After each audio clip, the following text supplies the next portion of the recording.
Hello ಎಲ್ರು ಹೇಗಿದ್ದೀರಾ? ನಾವಂತೂ ತುಂಬ ಚೆನ್ನಾಗಿದ್ದೀವಿ. ಈ ದಿನ ನಾನು ಮತ್ತೊಂದು ವ್ಲಾಗ್ನ ಶೇರ್ ಮಾಡ್ಕೊತಾ ಇದ್ದೀನಿ. ರಾತ್ರಿಯಿಂದ ಮಳೆ ಬಂತು ಫುಲ್ಲಾಗಿ. ಈಗ ಬೆಳಿಗ್ಗೆ ನೋಡ್ತಾ ಇರ್ಬೋದು, ವಾತಾವರಣ ಫುಲ್ಲು ಕೂಲಾಗಿದೆ ಕ್ಲೈಮೇಟ್ ನೋಡೋದಕ್ಕೆ.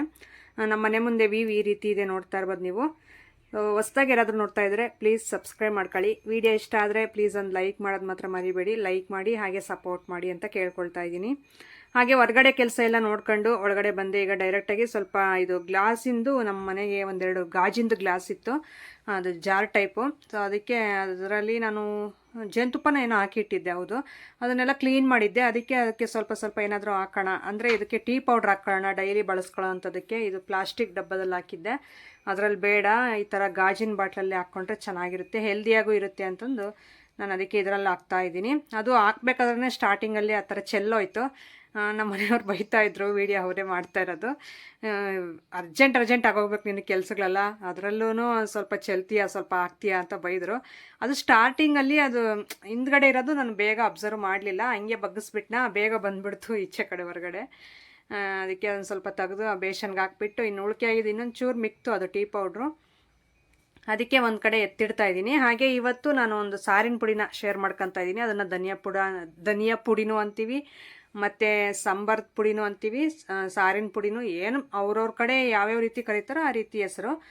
ನಮ್ಮ ಕಡೆ ಸಾಂಬಾರ್ದು ಪುಡಿ ಅಂತಂದೇ ಕರೆಯೋದು. ಏನಂದರೆ ಸಾರಿನ ಪುಡಿ ಅಂದರೆ ಎಲ್ರಿಗೂ ಅರ್ಥ ಆಗುತ್ತಲ್ಲ, ಸೊ ಹಂಗಾಗಿ ನಾನು ಸಾರಿನ ಪುಡಿ ಅಂತಂದು ಹೇಳ್ಬಿಟ್ಟು ತಮ್ಲನಿಟ್ಟಿರೋದು. ಈಗ ಇದು ತರಕಾರಿ ಸಾಂಬಾರು ರಾತ್ರಿದೇ ಇತ್ತು, ಅದಕ್ಕೆ ಮುದ್ದೆ ಮಾಡೋಣ ಅಂತ. ನಮ್ಮ ಮನೆಯವ್ರ ಮನೆಯಲ್ಲೇ ಇದ್ದರೆ ಮುದ್ದೆ ಕಂಪಲ್ಸರಿ ಇರಲೇಬೇಕು ಬೆಳಿಗ್ಗೆ ಟೈಮೇ. ಇಲ್ಲ ಅಂದರೆ ಅವ್ರೇನಾದರೂ ಕೆಲಸಕ್ಕೆ ಆ ರೀತಿ ಹೋಗಿದ್ದಾರೆ ಅಂದರೆ ಸಂಜೆ ಟೈಮ್ ಡೈರೆಕ್ಟಾಗಿ ಸಂಜೆ ಮಾಡ್ತೀನಿ. ಬೆಳಿಗ್ಗೆ ಟೈಮ್ ಮಕ್ಕಳು ಅವರೆಲ್ಲ ಮುದ್ದೆ ಅಷ್ಟಾಗಿ ಇಷ್ಟಪಡಲ್ಲ, ಅದಕ್ಕೆ ಅನ್ನನೋ ಇಲ್ಲ ಟಿಫನ್ ಏನಾದರೂ ಮಾಡ್ತಾಯಿರ್ತೀನಿ. ಈಗ ನಮ್ಮ ಮನೆಯವ್ರು ಇರೋದ್ರಿಂದ ಅವ್ರಿಗೆ ಮುದ್ದೆನೂ ಆಗುತ್ತೆ, ತಿನ್ನಂಗಾಗುತ್ತೆ, ಚೆನ್ನಾಗಿರುತ್ತೆ ಅಂತ ಈಗ ಮುದ್ದೆಗೆ ಅಂತ ಹೆಸರಿಟ್ಬಿಟ್ಟು ಹೊರಗಡೆ ಬಂದು ನಮ್ಮ ಅಮ್ಮನಿಗೆ ಇದು ಕೊತ್ತಂಬರಿ ಕಾಳು ಇರುತ್ತಲ್ಲ ಅವನ್ನ ಕ್ಲೀನ್ ಮಾಡೋಕ್ಕೆ ಅಂತ ಕೊಟ್ಟೆ. ಇದು ನಾನು 1 kgದು ಮಾಡಿಸ್ತಾ ಇರೋದು. ಪ್ರತಿ ಸಾರಿನೂ ನಮ್ಮ ಅಮ್ಮನೇ ಮಾಡಿಕೊಡ್ತಾ ಇತ್ತು. ಈ ಸಾರಿ ನಾನು ಕೇಳಿದೆ ಮೆಜರ್ಮೆಂಟೆಲ್ಲ ಎಷ್ಟೆಷ್ಟು ಹಾಕಬೇಕು ಅಂತ. ಒಂದು ಗ್ಲಾಸಲ್ಲಿ ಎಲ್ಲ ತೋರಿಸಿದ್ದಾರೆ ಎಷ್ಟೆಷ್ಟು ಹಾಕಬೇಕು ಅಂತ. ನಾನು ಅದ್ರ ಪ್ರಕಾರ ನಾನೇ ಮಾಡೋಣ ಈ ವರ್ಷ ಯಾವ ರೀತಿ ಇರುತ್ತೆ ಅಂತಂದು. ನನಗೂ ಒಂದು ಎಕ್ಸೈಟ್ಮೆಂಟ್, ಯಾವ ರೀತಿ ಇರುತ್ತೆ, ಹೆಂಗೆ ಬರುತ್ತೆ ಅನ್ನೋದು. ಅದಕ್ಕೆ ನಾನೇ ಮಾಡ್ತೀನಿ ಅಂತಂದು ಎಲ್ಲ ಹೇಳಿಸ್ಕೊಂಡೆ ಇದೇ ರೀತಿ ಮಾಡಬೇಕು ಅಂತ. ಹಾಗೆ ಪ್ರತಿ ಸಲ ನಮ್ಮಮ್ಮ ರೆಡಿ ಮಾಡಬೇಕಾದ್ರೆ ನಾನು ಹತ್ರ ಇದ್ದು ನೋಡ್ತಾ ಇದ್ನಲ್ಲ, ಸೊ ನನಗೂ ಒಂದು ಐಡಿಯಾ ಇದೆ. ಅದಕ್ಕೆ ಪರವಾಗಿಲ್ಲ, ಎಷ್ಟು ಮೆಜರ್ಮೆಂಟ್ ಅಂತ ಹೇಳಿದ್ರೆ ಯಾರು ಬೇಕಾದರೂ ಮಾಡ್ಬೋದು, ಅದರಲ್ಲೇನೋ ಇದಿಲ್ಲ. ಸುಮ್ಮನೆ ಒಂದು ಸ್ವಲ್ಪ ನಾನು ಯಾವ ರೀತಿ ಮಾಡ್ತೀನಿ ಸ್ಟಾರ್ಟಿಂಗ್ ಅನ್ನೋದು ತೋರಿಸ್ಕೊಡ್ತೀನಿ. ಆಮೇಲೆ ಅದು ಮಿಷನ್ಗೆ ಜಿನ್ನಾಗಿ ಹಾಕ್ಸ್ಕೊಬಂದು ನೆಕ್ಸ್ಟ್ ನಾನು ಯಾವಾಗಲ ಮತ್ತೆ ನೆಕ್ಸ್ಟ್ ಡೇ ವ್ಲಾಗಲ್ಲಿ ಶೇರ್ ಮಾಡ್ಕೊತೀನಿ. ಈಗ ಇದನ್ನೆಲ್ಲ ಕ್ಲೀನ್ ಮಾಡಿದ್ರು. ಬೆಳಗ್ಗೆನೇ ಬಂದಿತ್ತು ನಮ್ಮಮ್ಮ ಆ ಕಡೆ, ಇದು ಮಳೆ ಬಂದಿತ್ತಲ್ಲ, ಮನೆ ಪಕ್ಕ ಗಿಡಗಳು ಚಿಕ್ಕ ಗಿಡಗಳೆಲ್ಲ ಬೆಳೆದಿದ್ವಲ್ಲ, ಅವನ್ನೆಲ್ಲ ಕ್ಲೀನ್ ಮಾಡಿಕೊಡ್ತೀನಿ ಅಂತ ಬಂದು ಅದನ್ನೆಲ್ಲ ಕಿತ್ತಾಕ್ತಾಯಿದ್ರು. ಅಷ್ಟರಲ್ಲಿ ಈ ರೀತಿ ಧನಿಯಾ ಕಾಳು ನನಗೆ ಇಲ್ಲ, ಸಾರಿನ ಪುಡಿ ನನಗೆ ಇದು ಮಾಡಿಕೊಡು ಅಂತ ಕೇಳಿದ್ದಕ್ಕೆ ಸರಿ ಆಯಿತು ಈಚೆ ಕಡೆ ಇಡು, ನಾನು ಇದನ್ನು ಸ್ವಲ್ಪ ಕ್ಲೀನ್ ಮಾಡಿ ಬಂದು ಎಲ್ಲ ಕ್ಲೀನ್ ಮಾಡಿಕೊಡ್ತೀನಿ, ಹಾಗೆ ಮೆಜರ್ಮೆಂಟ್ ಎಲ್ಲ ಹೇಳ್ತೀನಿ, ನೀನೇ ಮಾಡ್ಕೊ, ನಾನು ಕುರಿ ಮರಿ ಮೇಯಿಸ್ಕೊಬರ್ತೀನಿ ಹೋಗಿ ಅಂತ ಅಂತು ನಮ್ಮಮ್ಮ. ಸರಿ ಅಂತಂದೇಳಿ ನಾನು ಮುದ್ದೆ ಹೆಸರಿಟ್ಟಿದ್ನಲ್ಲ, ಈಗ ಮುದ್ದೆ ಎಲ್ಲ ಆಯಿತು, ಹಿಟ್ಟೆಲ್ಲ ಹಾಕಿ ಚೆನ್ನಾಗಿ ತೊಳಸ್ಕೊಂಡು ಈಗ ಮುದ್ದೆ ಉಂಡ್ಗಡ್ತಾ ಇದ್ದೀನಿ. ಇದು ಬಿಳೆ ರಾಗಿನೇ, ಆದರೆ ಸ್ವಲ್ಪ ಜಾಸ್ತಿ ದಿನ ಆಯ್ತು ಬಂತು, ಆಗಲೇ 1 ವರ್ಷದ ಮೇಲೆ 2 ವರ್ಷ ಹತ್ತತ್ರ ಆಗ್ತಾಯಿದ್ದೀವಿ ರಾಗಿ ತೊಗೊಂಡು. ಅದಕ್ಕೆ ಸ್ವಲ್ಪ ಆಗಲೇ ಕಪ್ಪಗಾಗಿದ್ದಾವೆ. ನಾವು ಬಿಳೆ ರಾಗಿ ಸ್ವಲ್ಪ ಒಂದು 6 ತಿಂಗಳು ವರ್ಷದೊಳಗೆ ಇದ್ದರೆ ಬೆಳ್ಳಗಿರುತ್ತೆ ಈ ರಾಗಿ ಹಿಟ್ಟು. ರಾಗಿ ಆಗಿರ್ಬೋದು, ಮುದ್ದೆ ಆಗಿರ್ಬೋದು. ನಮಗೆ 1 ವರ್ಷ ದಾಟಿದ್ರೆ ಆಗಲೇ ಸ್ವಲ್ಪ ಬ್ಲ್ಯಾಕ್ ಅನ್ನೋದಾಗುತ್ತೆ ರಾಗಿ, ಆವಾಗ ಮುದ್ದೆನೂ ಕಪ್ಪಗೆ ನಮಗೆ ಕಾಣಿಸುತ್ತೆ. ಅಷ್ಟೇನು ಕಪ್ಪದಾಗಿಲ್ಲ, ನೋಡ್ತಾ ಇರ್ಬೋದು, ಚೆನ್ನಾಗೇ ಇದೆ. ನಾನೊಂದು ಸ್ವಲ್ಪ ಹಿಟ್ಟೆಲ್ಲ ಜಾಸ್ತಿ ಹಾಕಿ ಮಾಡಿದ್ದೀನಿ ಇವತ್ತು. ನಮ್ಮ ಮನೆಯವರಿಗೆ ಸ್ವಲ್ಪ ಹಿಟ್ಟು ಹಾಕಿ ಚೆನ್ನಾಗಿ ಜಾಸ್ತಿ ಹಿಟ್ಟಾಕಿ ಮಾಡಿದ್ರೇ ಅವ್ರಿಗೆ ಇಷ್ಟ ಆಗೋದು. ನಾನು ಜಾಸ್ತಿ ಅನ್ನ ಅಕ್ಕಿ ಹಾಕಿ ಮಾಡಿದ್ರೆ ಬೈತಾರೆ, ಆ ರೀತಿ ತಿನ್ನಬಾರ್ದು, ಜಾಸ್ತಿ ಹಿಟ್ಟು ಹಾಕ್ಕೊಂಡೇ ತಿನ್ನಬೇಕು ಅಂತಂದು. ಸರಿ ಅಂತ ನಾನು ಇವತ್ತು ಹಂಗೆ ಟ್ರೈ ಮಾಡಿದೆ, ಚೆನ್ನಾಗೇ ಬಂದಿತ್ತು ಮುದ್ದೆ, ತುಂಬ ಸಾಫ್ಟಾಗಿ ಭಾಳ ಚೆನ್ನಾಗಿತ್ತು.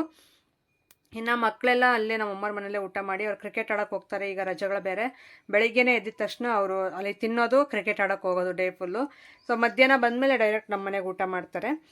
ಅಲ್ಲಿ ಅಂದರೆ ರಾತ್ರಿದು ಅದು ಇರುತ್ತಲ್ಲ, ಅದನ್ನು ತಿಂದೋಗ್ತಾರೆ ಹೇಳ್ರಿ. ಅವರು ಅಷ್ಟೊತ್ತಿಗೆ ಮಾಡಲ್ಲ, ನಾನು ಮಾಡುವಂಥ ಟೈಮಲ್ಲಿ ಅವರು ಅಡುಗೆ ಮಾಡೋದು. ಏನಂದರೆ ನಾವು ಜಾಸ್ತಿ ಮಾಡೋಕ್ಕೆ ಹೋಗಲ್ಲ, ನಮ್ಮ ಸಿಂಬಾಗೆ ಪಾರುಗೆ ನಮಗೆ ಎಷ್ಟು ಬೇಕೋ ಅಷ್ಟೇ ಮಾಡ್ತೀನಿ. ಅವ್ರ ಮನೆಯಲ್ಲಿ ನಾಯಿಗಳು ಇವೆಲ್ಲ ಜಾಸ್ತಿ ಇದ್ದಾವೆ, ಅದು ಬೇರೆ ಚಿಕ್ಕ ಮಕ್ಕಳು ಲಾಸ್ಯ ಮಾನ್ವಿಕು, ಅವ್ರು ಯಾವಾಗಲೂ ಊಟ ಕೇಳ್ತಾ ಇರ್ತಾರೆ. ಅದಕ್ಕೋಸ್ಕರ ಅವ್ರು ಸ್ವಲ್ಪ ಜಾಸ್ತಿನೇ ಮಾಡಿರ್ತಾರೆ. ಅದಕ್ಕೆ ಅವರು ಮಿಕ್ಕಿರೋದು ಇವ್ರು ತಿಂದ್ಕೊಂಡು ಹೋಗ್ತಾರೆ ಬೆಳಗ್ಗೆ ಟೈಮು, ಹೊಟ್ಟೆ ಹಶ್ವಾಗಿರಲಿ ಅಂತ. ಆಗಲೇ ಟೈಮ್ ಬಂದು 9:30 10 ಗಂಟೆ ಆಗ್ತಾಯಿತ್ತು. ಬಿಸಿಲು ಓಡ್ತಾ ಇರ್ಬೋದು ಯಾವ ರೀತಿ ಆಗಲೇ ಬರ್ತಾ ಇದೆ ಅನ್ನೋದು. ನಮ್ಮಮ್ಮ ಹಾಗೆ ಡಿಪೋ ಅಕ್ಕಿ ಕೊಟ್ಟಿದ್ರಲ್ಲ, ಒಂಚೂರು ಮಾಡ್ಕೊಡ್ತೀನಿ ಕೊಡು, ಅಷ್ಟರಲ್ಲಿ ನಿನಗೂ ಮುದ್ದೆ ಮಾಡಿದ್ದು ಎಲ್ಲ ಟೈಮ್ ಆಗೋಗುತ್ತೆ, ಆಮೇಲೆ ನೀನು ಧನಿಯಾ ಪುಡಿ ಅದೆಲ್ಲ ರೆಡಿ ಮಾಡ್ಕೊ ಅಂತ ಅಂದರು. ಸರಿ ಅಂತ ಇದೆಲ್ಲ ಹಾಕಿದೆ ಹೊರಗಡೆ. ಒಂದು ಚೀಲ ಅಂದರೆ ನಾವು 4 ಜನ ಅಲ್ಲ, 10 kg ಕೊಟ್ಟರು 40 kg ಅಕ್ಕಿ ಬರುತ್ತೆ. ನಾನು ಅದರಲ್ಲಿ ಸ್ವಲ್ಪ ದೊಡ್ಡದು ಮಾತ್ರ ತೊಗೊಂಡು ಇನ್ನಿರೋದೆಲ್ಲ ನಮ್ಮ ಅಮ್ಮವ್ರಿಗೆ ಕೊಟ್ಬಿಡ್ತೀನಿ. ಅದರಲ್ಲೂ ಎಲ್ಲ ತೊಗೊಳಲ್ಲ ಅಕ್ಕಿ, ಒಂದು ಸ್ವಲ್ಪ ತೊಗೊತೀನಿ ಅಷ್ಟೇ. ನಮಗೇನು ಜಾಸ್ತಿ ಏನು ಖಾಲಿ ಆಗಲ್ಲ ಅಕ್ಕಿ. ಸುಮಾರು ಅಂದರೆ ಒಂದು 15 kg ಕೂಡ ಖಾಲಿ ಆಗಲ್ಲ ನಮಗೆ ಮಂತ್ ಫುಲ್ ಬಂದು. ಅದಕ್ಕೆ ಇನ್ನು ಉಳಿಕೆ ಆಗಿರೋದೆಲ್ಲ ನಮ್ಮ ಅಮ್ಮರೇ ತಗೊಂಡು ಹೋಗ್ತಾರೆ. ನಾವು ಇಟ್ಕೊಂಡು ಏನು ಮಾಡೋದು ಅಂತ ನಮ್ಮ ಅಮ್ಮರಿಗೆ ಕೊಟ್ಬಿಡ್ತೀನಿ. ನಾನು ಜಾಸ್ತಿ ಸೇವ್ ಮಾಡೋಕ್ಕೆಲ್ಲ ಹೋಗಲ್ಲ. ಸೊ ಹಾಗೆ ವಿಡಿಯೋ ನೋಡ್ತಾ ಇರಿ ಕಂಟಿನ್ಯೂ. ಅಲ್ಲ ಫ್ರೆಂಡ್ಸ್, ಈಗ ನಾನು ಮಸಾಲಾ ಪುಡಿ ಯಾವ ರೀತಿ ಮಾಡ್ತೀವಿ ಅಂತ ತೋರಿಸ್ತೀನಿ. ನಮ್ಮ ಮನೇಲಿ ನಮ್ಮ ಅಮ್ಮ ಮಾಡುವಂಥ ಮಸಾಲೆ ಪುಡಿನೇ ನಾನು ಮಾಡೋದು. ಹಿಂದಿನ ವರ್ಷ ಎಲ್ಲ ಅವರೇ ಮಾಡಿಕೊಟ್ಟಿದ್ರು. ಈ ವರ್ಷ ನನ್ನ ಕೈಲಿ ಅಂದರೆ ನೀನೇ ಈ ರೀತಿ ಮಾಡುವಂಥ ಮೆಜರ್ಮೆಂಟ್ ಎಲ್ಲ ಹೇಳ್ಕೊಟ್ಟು ಹೋಗಿದ್ದಾರೆ. ಈಗ ನನಗೆ ಅಂದರೆ ನಮ್ಮಮ್ಮ ಮಾಡೋದೆಲ್ಲ ನಾನು ನೋಡ್ಕೊಂಡಿದ್ದೀನಿ ಆಗಲೇ. ಅದೇ ರೀತಿ ಇವತ್ತು ಫಸ್ಟ್ ಟೈಮ್ ನಾನು ಮಾಡ್ತಾ ಇರೋದು ಮಸಾಲೆ ಪುಡಿ. ಆದರೆ ನಮ್ಮಮ್ಮ ಮಾಡೋ ಟೇಸ್ಟ್ ಬರುತ್ತೆ ಇಲ್ಲೋ ಆಗಲಿ ಗೊತ್ತಿಲ್ಲ ಆಗಲಿ, ಆದರೆ ಇದು ಹಾಕಿದ್ರೆ ಮಾತ್ರ ಎಕ್ಸಲೆಂಟ್ ಟೇಸ್ಟ್ ಬರುತ್ತೆ. ಸೊ ಮೇಯ್ನ್ ಹಾಕೋ ಐಟಮ್ಸ್ ಎಲ್ಲ ಹಾಕಿದ್ರೆ ತಪ್ಪದೇ ಬರುತ್ತೆ ಟೇಸ್ಟ್ ಅನ್ನೋದು. ಸೊ ಅದಕ್ಕೆ ಒಟ್ಟಿನಲ್ಲಿ ಲೈಟಾಗೆಲ್ಲ ಫ್ರೈ ಮಾಡಿ ಹಾಕು ಅಷ್ಟೇ ಅಂತಂದು ಹೇಳಿದ್ದಾರೆ. ಅದು ಕ್ಲೀನ್ ಮಾಡಿ ಕೊಟ್ಟೋದ್ರು ಧನಿಯಾ ಕಾಳೆಲ್ಲನೂ. ಈಗ ನೋಡಿ ಏನೇನೆಲ್ಲ ತೊಗೊಂಡಿದ್ದೀನಿ ಅಂತಂದು ಹೇಳ್ತೀನಿ. ಆದರೆ ಮೆಜರ್ಮೆಂಟ್ ನಾನು ಇಷ್ಟು ಗ್ರಾಮ್ ಅಂತ ಹೇಳಕ್ಕೆ ಬರಲ್ಲ, ಈ ಗ್ಲಾಸಲ್ಲಿ ಹೇಳ್ತೀನಿ. ನಾನು 1 kg ಧನಿಯಾ ಕಾಳು ತೊಗೊಂಡಿದ್ದೀನಿ. ಸೊ ಅದಕ್ಕೆ ಇದು ನೋಡಿ, ಇದು ಚಿಕ್ಕದಾಗಿ ಕಟ್ ಮಾಡಿರುವಂಥ ಅರಶಿನದ ಕೊಂಬು, ಇದು ಪುಡಿ ಅಲ್ಲ ಕೊಂಬು. ಈ ರೀತಿ ಇದು ಸುಮಾರು ಅಂದರೆ ಒಂದು 5-6 ಕೊಂಬು ಇರುತ್ತೆ ಒಂದಿಷ್ಟು ಉದ್ದದಲ್ಲಿ. ಹಾಗೆ ಒಂದು ಇಡಿಯಷ್ಟು ಒಣಗಿರೋದು ಕರ್ಬೇವಿನ ಸೊಪ್ಪು. ಈ ಗ್ಲಾಸಲ್ಲಿ ಅರ್ಧ ಗ್ಲಾಸು ಜೀರಿಗೆ, ಅರ್ಧ ಗ್ಲಾಸು ಇದು ಉದ್ದಿನಬೇಳೆ, 1-2 ಸ್ಪೂನಷ್ಟು ಇದು ಗಸಗಸೆ, ಮತ್ತು ಮೆಂತ್ಯ ಕಾಳು 1/4 ಲೋಟದಷ್ಟು, ಮತ್ತು ಇದು ಕಡಲೆ ನೋಡ್ತಾ ಇರೋದು 1/4 ಲೋಟದಷ್ಟು ಕಡಲೆ ಕೊಟ್ಟಿದ್ದಾರೆ. ಇಲ್ಲಿ ಇದು ತೆಗೆದು ಬಿಡ್ತೀನಿ ಇಲ್ರಿ, ಇದು 1 ನಿಮಿಷ ಇದು ತೆಗೆದ್ರೆ ಆಮೇಲೆ ಅಂದರೆ ಕಾಣಿಸುತ್ತೆ ವೀಡಿಯೋಗೆ ಅಂತ. ಇದು ನೋಡಿರಿ ಲವಂಗ ಒಂದು ಟೇಬಲ್ ಸ್ಪೂನ್ ಇರುತ್ತೆ ಕರೆಕ್ಟಾಗಿ. ಲವಂಗ 1 ಟೇಬಲ್ ಸ್ಪೂನು, ಒಂದು 6-7 ಏಲಕ್ಕಿ, ಮತ್ತು ಇದೆಲ್ಲ ಪಲಾವ್ ಐಟಮ್ ಅಲ್ಲಿ ಬರುತ್ತಲ್ಲ ಅದು. ಮತ್ತು ಇದು ಚಕ್ಕೆ, ಇದು ಚಕ್ಕೆನೂ ಅಷ್ಟೇ ನೋಡ್ತಾ ಇರ್ಬೋದು. ಇದು ಒಂದು 3 ಇದೆ ಪಲಾವ್ ಐಟಮ್ ಬರುತ್ತಲ್ಲ ಅದು. ಚಕ್ಕೆ ಎಲ್ಲ ಒಂದು 5-6 ಇಂಚಷ್ಟಿದೆ ನೋಡ್ತಾ ಇರ್ಬೋದು ಇಷ್ಟು. ಇದು ನೋಡ್ತಾ ಇರ್ಬೋದು ನೀವು. ಇದನ್ನು ನಾವು ಕಲ್ಲು ಅಂತಂದು ಹೇಳ್ಬಿಟ್ಟು ಕರಿತೀವಿ. ನಿಮ್ಮ ಕಡೆ ಯಾವ ರೀತಿ ಹೇಳ್ತೀರಾ ಇದಕ್ಕೆ ಅಂತಂದು ಹೇಳಿ ನನಗೆ ಕಾಮೆಂಟ್ ಸೆಕ್ಷನಲ್ಲಿ. ನಾನು ಇದು ಒಂದಿಷ್ಟು ನಾನು ಅಳತೆಯಲ್ಲಿ ಹೇಳ್ಬೇಕಾದ್ರೆ ಇಷ್ಟು ತೊಗೊಂಡಿದ್ದೀನಿ. ಸೊ ಇಷ್ಟು. ಆಮೇಲೆ ಇನ್ನೊಂದು ಸ್ವಲ್ಪ ಇದೆ ಇದಕ್ಕೆ ಹಾಕುವಂಥ ಇಂಗ್ರೀಡಿಯೆಂಟ್ಸು. ಇದು ನೋಡ್ರಿ, ಒಂದು ಇಡಿಯಷ್ಟು ಅಕ್ಕಿ ತೊಗೊಂಡಿದ್ದೀನಿ. ಅಕ್ಕಿ ಹಾಕೋದ್ರಿಂದ ಸಾಂಬಾರು ಸ್ವಲ್ಪ ಮಂದ ಬರುತ್ತೆ ಅನ್ನೋ ಟಿಪ್ಸು ಹಿಂದಿನ ಕಾಲದವ್ರು ನಮ್ಮ ಅಮ್ಮವ್ರು ಮಾಡೋವಂಥದ್ದು. ಹಾಗೆ ಒಂದು ಟೈಟಾಗಿ ಇಟ್ಕೊಂಡ್ರೆ ಒಂದು ಇಡಿನೂ ಒಂದು ಸ್ವಲ್ಪ ಆಗುತ್ತೆ ಅಷ್ಟು ತೊಗರಿಬೇಳೆ, ಆಮೇಲೆ ಕಡಲೆಬೇಳೆ ಸೇಮ್ ಅಳತೆಯಲ್ಲೇ ತೊಗೊಂಡಿರೋದು. ನಾವು 1 kg ಇದು ಧನಿಯಾ ಪುಡಿಗೆ ಅಂದರೆ ಸಾರಿನ ಪುಡಿಗೆ ಇಷ್ಟೆಲ್ಲ ಐಟಮ್ಸ್ ತೊಗೊತೀನಿ. ಇದನ್ನೆಲ್ಲ ಬಿಸಿ ಮಾಡಿಬಿಟ್ಟು ಹಾಕ್ಕೊಳ್ಳೋದು. ವಿಡಿಯೋನ ಸ್ಕಿಪ್ ಮಾಡದೆ ನೋಡ್ತಾ ಇರಿ, ಯಾವ ರೀತಿ ನಾನು ಮಾಡ್ತೀನಿ ಅನ್ನೋದು ತೋರಿಸ್ತೀನಿ. ಹಾಗೆ ಈ ರೀತಿ ನೀವೇನಾದರೂ ಟ್ರೈ ಮಾಡಬೇಕಂದ್ರೆ ಒಂದು ವೇಳೆ ಮೆಜರ್ಮೆಂಟ್ ಪ್ರಕಾರ ತೋರಿಸ್ತೀನಿ, ನೀವು ಟ್ರೈ ಮಾಡಿ. ಸಾಂಬಾರ್ ಟೇಸ್ಟ್ ಅಂತೂ ನಿಜವಾಗ್ಲೂ ಎಕ್ಸಲೆಂಟ್ ಆಗಿರುತ್ತೆ. ಯಾಕಂದರೆ ನಾವು ಡೈಲಿ ತಿಂತಾ ಇದೀವಲ್ಲ, ಅದಕ್ಕೋಸ್ಕರ ಹೇಳ್ತಾ ಇದ್ದೀನಿ. ನೋಡಿ ಬನ್ನಿ, ನಮ್ಮ ಕಡೆ ಸಾರಿನ ಪುಡಿ ಯಾವ ರೀತಿ ಮಾಡ್ತೀವಿ ಅಂತ ತೋರಿಸ್ಕೊಡ್ತೀನಿ. ಈಗ ಇದನ್ನೆಲ್ಲ ನಾವು ಲೈಟಾಗಿ ಹುರ್ಕೋಬೇಕು, ಸಣ್ಣ ಉರಿಲಿ ಹುರ್ಕೋಬೇಕು. ಈಗ ಧನಿಯಾ ಕಾಳು ಹುರ್ಕೊಳ್ಳೋಣ ಫಸ್ಟ್ ಅಂತಂದು. ಸೊ ಇದೇ ರೀತಿ ಪ್ರತಿಯೊಂದು ನಾನು ಏನೇನು ತೋರಿಸ್ತೀನಿ ಅದೆಲ್ಲ ಹುರ್ಕೋಬೇಕು. ನಾನು ಒಂದೊಂದಾಗಿ ತೋರಿಸ್ತಾ ಹೋಗ್ತೀನಿ, ಹಾಗೆ ಸ್ಕಿಪ್ ಮಾಡದೆ ನೋಡ್ತಾ ಇರಿ. ಹಾಗೆ ಈ ಸಾರಿನ ಪುಡಿ ನಿಜವಾಗ್ಲೂ ಹೊಸದಾಗಿ ಯಾರಾದರೂ ಟ್ರೈ ಮಾಡ್ತಾ ಇದ್ದಾರೆ ಟ್ರೈ ಮಾಡಿ. ಅಳತೆ ಪ್ರಕಾರ ಎಕ್ಸಲೆಂಟಾಗಿ ಬರುತ್ತೆ. ಸಾರು ಅಷ್ಟೇ ತುಂಬ ಟೇಸ್ಟಾಗಿರುತ್ತೆ. ಒಳ್ಳೆ ನಾನ್ ವೆಜ್ ತಿಂದು ಫೀಲ್ ಆ ಥರ ಅನ್ನಿಸ್ತಾ ಇರುತ್ತೆ ತಿಂತಾ ಇದ್ರೆ ನಾವು ಊಟ. ಈಗ ತರಕಾರಿ ಸಾಂಬಾರು ನಾನು ಬೆಳಗ್ಗೆ ತೋರಿಸಿದ್ನಲ್ಲ, ಇದೇ ಥರ ಸಾಂಬಾರು ಪುಡಿಲಿ ನಾವು ಮಾಡಿರೋವಂಥದ್ದು ತರಕಾರಿ ಸಾಂಬಾರು ಭಾಳ ಚೆನ್ನಾಗಿರುತ್ತೆ. ನಮ್ಮ ಮನೆಯವರಂತೂ ತುಂಬ ಚೆನ್ನಾಗಿ ಇಷ್ಟಪಟ್ಟು ತಿಂತಾರೆ ನಾನು ಮಾಡುವಂಥ ಸಾಂಬಾರುಗಳೆಲ್ಲನೂ. ಅದಕ್ಕೆ ಮೇಯ್ನ್ ಅಂದರೆ ನಮಗೆ ಹಾಕುವಂಥ ಸಾರಿನ ಪುಡಿ ಚೆನ್ನಾಗಿರಬೇಕು. ನಾವು ಸುಮ್ಮನೆ ಏನೋ ಒಂದು ಹಾಕ್ತೀವಿ ಮಾಡ್ತೀವಿ ಅಂದರೆ ಅಲ್ಲ, ಅದಕ್ಕೆ ತಕ್ಕಂತೆ ಟೇಸ್ಟು ರುಚಿ ಕೊಡಬೇಕು ಅಂದರೆ ನಮಗೆ ಸಾರು ಅದಕ್ಕೆ ಏನೇನು ಬೇಕೋ ಅದೆಲ್ಲ ಪ್ರೊಸೆಸ್ಸಾಗಿ ಅಂದರೆ ಕಂಟಿನ್ಯೂ ಆಗಿ ಹಾಕಿ ಡೀಟೇಲಾಗಿ ನಾನು ತೋರಿಸಿದ್ನಲ್ಲ ಇಷ್ಟೊತ್ತು. ಸೊ ಆ ರೀತಿ ಹಾಕಿದ್ರೆ ಮಾತ್ರ ಅದು ಟೇಸ್ಟ್ ಅನ್ನೋದು ಇನ್ನೂ ಒಂದು ಲೆವೆಲ್ಗೆ ಬರುತ್ತೆ. ಮತ್ತು ಇದೇ ಅಲ್ಲ, ಮತ್ತು ನಾನು ಸಾಂಬಾರಿಗೆ ಜೋಡಿಸ್ಬೇಕಾದ್ರೆ ಮತ್ತೆ ನಾನು ಎಕ್ಸ್ಟ್ರಾನು ಸ್ವಲ್ಪ ಎಲ್ಲ ಹಾಕ್ಕೊಂತೀನಿ. ಅಂದರೆ ಲವಂಗ ಅಂತೆ, ಚಕ್ಕೆ ಅಂತೆ, ಮತ್ತು ಗಸಗಸೆ ಈ ರೀತಿ ಎಕ್ಸ್ಟ್ರಾನು ಆ್ಯಡ್ ಮಾಡ್ತೀನಿ ಸಾಂಬಾರು ಪುಡಿ ಜೊತೆಗೆ. ಅವಾಗ ಇನ್ನೂ ಒಂದು ನೆಕ್ಸ್ಟ್ ಲೆವೆಲ್ಗೆ ಹೋಗುತ್ತೆ ಸಾರಿನ ಟೇಸ್ಟ್ ಅನ್ನೋದು.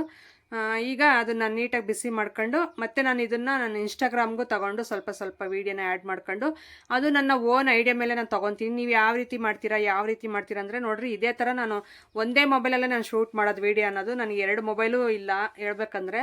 ಅದರಲ್ಲಿ ನಾನು ಸ್ವಲ್ಪ ಇದಕ್ಕೂ ಕಷ್ಟಪಡಬೇಕು, ಸ್ವಲ್ಪ ಅದಕ್ಕೂ ಅಲ್ಲಿಗೆ ಕಟ್ ಮಾಡಿಸ್ಬೇಕು, ಮತ್ತು ಇನ್ಸ್ಟಾಗ್ರಾಮಿಗೆ ತೆಗೀರಿ ಅಂತ ನಮ್ಮ ಮನೆಯವ್ರಿಗೆ ಹೇಳಬೇಕು.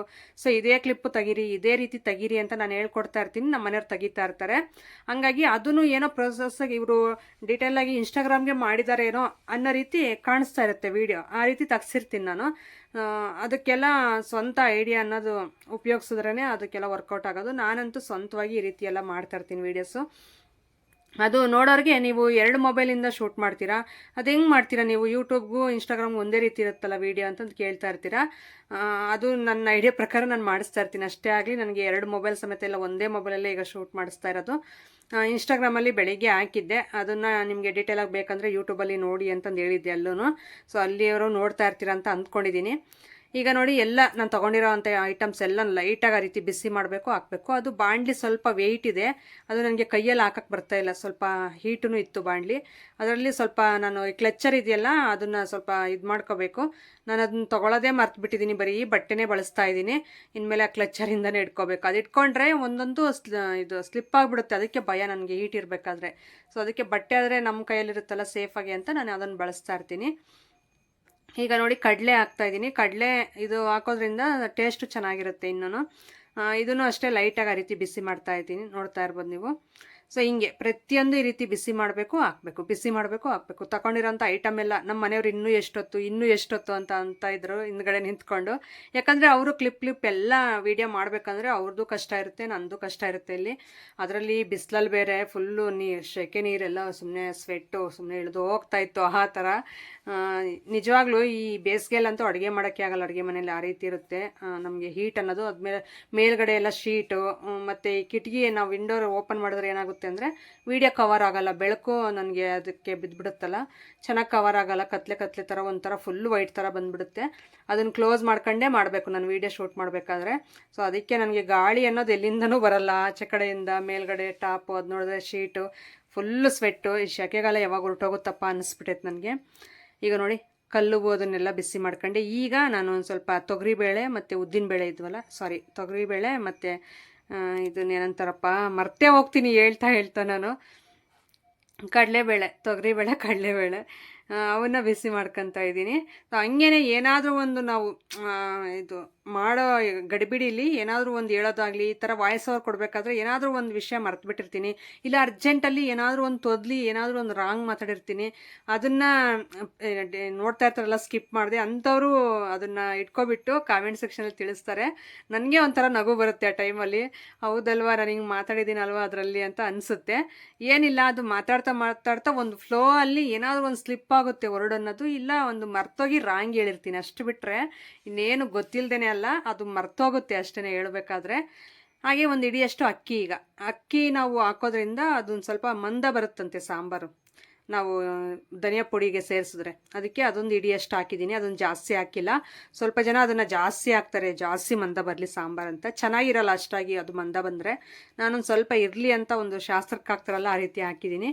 ಈಗ ಕರ್ಬೇವಿನ ಸೊಪ್ಪು ಒಂದು ಇಡಿಯಷ್ಟು ಅದನ್ನು ಬಿಸಿ ಮಾಡ್ತಾಯಿದ್ದೀನಿ. ಇದು ಒಣಗಿಸಿಟ್ಟಿದ್ದೆ, ನಮ್ಮ ಗಿಡದಲ್ಲೇ ಜಾಸ್ತಿ ಬಿಟ್ಬಿಟ್ಟಿತ್ತು ಮೊನ್ನೆ. ಅದಿನ್ನು ಸೀಡೆ ಹೊಡೆಯುತ್ತೆಲ್ಲ ಅಂತ ಎಲ್ಲ ತೆರೆದಿಟ್ಟಿದ್ವಿ, ಹಿಂಗೆ ಮಸಾಲೆಗೆ ಪುಡಿಗೆ ಏನಕ್ಕಾದ್ರೂ ಯೂಸ್ ಆಗುತ್ತೆ ಅಂತ. ಹಾಗೆ ಅರ್ಶಿನದ ಕೊಂಬು ನಾನು ಕುಟ್ಟಿಟ್ಕೊಂಡಿದ್ನಲ್ಲ, ಅದನ್ನೇನು ಬಿಸಿ ಮಾಡೋಕ್ಕೆ ಹೋಗಲಿಲ್ಲ, ಅದನ್ನು ಸುಮ್ಮನೆ ಆ ರೀತಿ ಬೆರೆಸಿದೆ ಅದಕ್ಕೆ. ನೋಡ್ತಾ ಇರ್ಬೋದು, ಈಗ ಪ್ರತಿಯೊಂದು ನಾನು ತೊಗೊಂಡಿರೋಂಥದ್ದು ಮೇಲ್ಗಡೆನೇ ಹಾಕಿದ್ದೀನಿ, ಎಲ್ಲ ಬಿಸಿ ಮಾಡಿಬಿಟ್ಟು. ಸೊ ಇಷ್ಟು, ಇದನ್ನು ಈಗ ಮಿಕ್ಸ್ ಮಾಡ್ಕೋಬೇಕು. ನಮ್ಮ ಮನೆಯವ್ರಿಗೆ ಹೇಳ್ತಾ ಇದ್ದೆ, ತಮ್ಲೈನ್ಗೆ ಈ ರೀತಿ ಒಂದು ಫೋಟೋ ತೆಗೀರಿ ಅಂತಂದು ಹೇಳ್ತಾ ಇದ್ದಾರೆ. ಸರಿ ಅಂತಂದು ಅವ್ರು ತೆಗೆದು ಕೊಡ್ತಾ ಇದ್ದಾರೆ. ಹಾಗೆ ಇದನ್ನು ಸ್ವಲ್ಪ ತಣ್ಣಗೆ ಹಾಕ್ಬಿಟ್ಟು ಆಮೇಲೆ ನೋಡ್ತಾ ಇರ್ಬೋದು ಇಲ್ಲಿ ಇದನ್ನು ಮಿಕ್ಸ್ ಮಾಡ್ಕೋಬೇಕು. ಸೊ ಅದು ನೋಡ್ತಾ ಇದ್ರೇ ಅಪ್ಪ ಯಾವಾಗ ಇದು ಮಿಕ್ಸಿ ಮಾಡ್ಸೋಣ ಅನ್ನಿಸ್ತೈತೆ, ಅಷ್ಟು ಚೆನ್ನಾಗಿ ಕಾಣಿಸ್ತಾ ಐತೆ ಕಲರ್ಫುಲ್ಲಾಗಿ. ಈಗ ಇದನ್ನು ಸ್ಪೂನಲ್ಲೇ ಎಲ್ಲ ನೀಟಾಗಿ ಮಿಕ್ಸ್ ಮಾಡ್ತಾಯಿದ್ದೀನಿ. ಈ ರೀತಿ ಮಿಕ್ಸ್ ಮಾಡಿಬಿಟ್ಟು ಇದ್ರ ಜೊತೆಗೆ ಅಕ್ಕಿ ಕಳಿಸ್ಬೇಕು ನಾವು. ಇದನ್ನು ಹಾಕಿದ್ಮೇಲೆ ಅಕ್ಕಿ ಹಾಕಿದ್ರೆ ಅದನ್ನು ಒಂದು ಸ್ವಲ್ಪ ಬರುತ್ತೆ ಮಸಾಲೆ, ಅದರಲ್ಲೂ ನಾವು ಜರಡಿ ಮಾಡಿ ಇಟ್ಕೊಂಡು ಬೆರೆಸ್ಕೋಬೋದು. ಈಗ ಇದನ್ನು ಮಿಕ್ಸ್ ಮಾಡಿಬಿಟ್ಟು ನೆತ್ತಿನ ಕೈಲಿ ಕಳಿಸ್ಬೇಕು, ನೈಟು ಹಾಕ್ಸ್ಕೊಬರ್ತಾನೆ. ನಾನು ನೆಕ್ಸ್ಟ್ ವ್ಲಾಗಲ್ಲೋ ಇಲ್ಲಾಂದರೆ ಆ ಕಡೆ ವ್ಲಾಗಲ್ಲೋ ತೋರಿಸ್ತೀನಿ ಯಾವ ರೀತಿ ಬಂತು, ಏನು ಪುಡಿ ಯಾವ ರೀತಿ ಕಾಣುತ್ತೆ ಅಂತ. ಸೊ ಈ ರೀತಿ ಮಿಕ್ಸ್ ಮಾಡ್ಕೊತ ಇದ್ದೆ. ಹಾಗೆ ನಮ್ಮಮ್ಮ ಬಂದು ಇನ್ನೊಂದು ಸ್ವಲ್ಪ ಅಕ್ಕಿ ಇದ್ರೆ ಕೊಡು ಮಾಡ್ಕೊಡ್ತೀನಿ ಅಂತ ಬಂದರು. ಮತ್ತೆ ಅಕ್ಕಿ ಏನಿಲ್ಲ, ಇದು ಮಸಾಲೆ ಎಲ್ಲ ಮಾಡ್ಕೊಂಡಿದ್ದೀನಿ, ಸರಿ ನೀನು ಹೋಗು ಅಂತಂದು ಹೇಳಿದೆ. ನಗ್ತಾ ಹೋಗ್ತಾ ಇದ್ರು. ಏನಾದರೂ ಒಂದು ಹೇಳಿದ್ರೆ ಸಾಕು ನಮ್ಮಮ್ಮ ಅದೇ ಆಟ ಹಿಡಿದು ಬಿಡ್ತಾರೆ, ಮತ್ತೆ ಅದು ಮಾಡ್ಕೊಡ್ತೀನಿ ಇದು ಮಾಡ್ಕೊಡ್ತೀನಿ ಅಂತ. ಅದಕ್ಕೆ ಜಾಸ್ತಿ ನಮ್ಮಮ್ಮನಿಗೆ ಏನೂ ಹೇಳೋಕ್ಕೆ ಹೋಗಲ್ಲ. ಒಂದು ಸಾರಿ ಮಾಡಿದ್ದಾರೆ ಅಂತ ಇಟ್ಕೊಳ್ರಿ ಮತ್ತೆ ಕೈ ಮಾಡಬೇಕು ಅನ್ನಿಸ್ತಾ ಇರುತ್ತೆ ಅವ್ರಿಗೆ. ಅದಕ್ಕೆ ಬೇಡ ಅಂತಂದು ಹೋಗಂತ ಕಳಿಸ್ಕೊಟ್ಟು, ಈಗ ಮಿಕ್ಸಿ ಸ್ವಲ್ಪ ಗಲೀಜಾಗಿತ್ತು, ಜಾಸ್ತಿ ದಿನ ಆಗಿತ್ತು ಕ್ಲೀನ್ ಮಾಡಿ. ಅದಕ್ಕೆ ಅದನ್ನು ನೀಟ್ ಮಾಡ್ತಾ ಅಂದರೆ ಕ್ಲೀನ್ ಮಾಡ್ತಾ ಕೂತ್ಕೊಂಡೆ ಹೊರಗಡೆ. ನಮ್ಮ ಮನೆಯವ್ರು ನೀರು ಹಾಕಿ ತೊಳಿ ಅಂತಾರೆ. ನೀರು ಹಾಕಿದ್ರೆ ಅದು ಮೋಟ್ರೆಲ್ಲ ಹಾಳಾಗುತ್ತೆ. ಇದನ್ನು ತಗೊಂಡು ಸುಮಾರು ಅಂದರೆ ಒಂದು 15 ವರ್ಷದ ಮೇಲೇ ಆಗಿದೆ ಈ ಮಿಕ್ಸಿನ. ನಾನು ಬೇಗ ಹಾಳಾಗಕ್ಕೆ ಬಿಡಲ್ಲ. ಏನೇ ಒಂದು ವಸ್ತು ಆಗಿರಲಿ, ನನ್ನ ಹತ್ರ ಒಂದು ಬಟ್ಟೆ ಆಗಿರಲಿ, ಯಾವುದೇ ಆಗಿರ್ಬೋದು, ಚೆನ್ನಾಗಿ ಇಟ್ಕೊತೀನಿ ನೀಟಾಗೆ. ಯಾರು ತಾನೇ 15 ವರ್ಷ ಬಳಸ್ತಾರೆ ಮಿಕ್ಸಿನ? ನಾನು 15 ವರ್ಷ ಬಳಸಿದ್ದೀನಿ. ಭಾಳ ಚೆನ್ನಾಗಿದೆ. ಏನಂದರೆ ಸ್ವಲ್ಪ ಹಳೆ ಮಾಡಲ್ ಅಷ್ಟೇ. ಇರಲಿ, ಮೋಟ್ರು ಇದೆಲ್ಲ ಚೆನ್ನಾಗಿದೆಯಲ್ಲ, ಜಾರೊಂದು ತೊಗೊಳ್ಳೋಣ ಹೊಸ್ದಾಗಿ ಅಂತ ಅಂದ್ಕೊಂಡಿದ್ದೀನಿ. ಜಾರೊಂದು ಸ್ವಲ್ಪ ಚೆನ್ನಾಗಿರೋದು ತೊಗೊಂಡ್ರೆ ಸಾಕು ಇದೆ ಮಿಕ್ಸಿನೇ. ನಮಗೇನು ನುಣ್ಣಗಾಗಬೇಕಷ್ಟೇ ಮೋಟ್ರ್ ಹೆಂಗಿದ್ರೆ ಏನು ಅಂತ ಇದನ್ನು ಕ್ಲೀನಾಗಿ ಒರೆಸ್ಕೊಂಡು ಇಡ್ತಾ ಇದ್ದೆ. ಸೊ ಈ ರೀತಿ ಇತ್ತು ಇವತ್ತಿನ ವಿಡಿಯೋ. ನಿಮ್ಗೆ ಯಾವ ರೀತಿ ಅನ್ನಿಸ್ತು ಅಂತ ನನಗೆ ಕಾಮೆಂಟ್ ಸೆಕ್ಷನಲ್ಲಿ ತಿಳಿಸಿ. ಹಾಗೆ ಹೊಸಬರಾಗಿದ್ದರೆ ಪ್ಲೀಸ್ ಸಬ್ಸ್ಕ್ರೈಬ್ ಮಾಡ್ಕೊಳ್ಳಿ. ವಿಡಿಯೋ ಇಷ್ಟ ಆದರೆ ಪ್ಲೀಸ್ ಒಂದು ಲೈಕ್ ಮಾಡೋದು ಮಾತ್ರ ಮರಿಬೇಡಿ. ಲೈಕ್ ಮಾಡಿ. ಹಾಗೆ ನಿಮಗೆ ಈ ವಿಡಿಯೋ ಬಗ್ಗೆ ಏನು ಅನ್ನಿಸ್ತು ಅಂತ ಹೇಳೋದು ಮಾತ್ರ ಮರಿಬೇಡಿ. ಸಿಗೋಣ ನಾಳೆ ಒಂದು ಒಳ್ಳೆ ವ್ಲಾಗ್ ಮುಖಾಂತರ. Thank you for watching.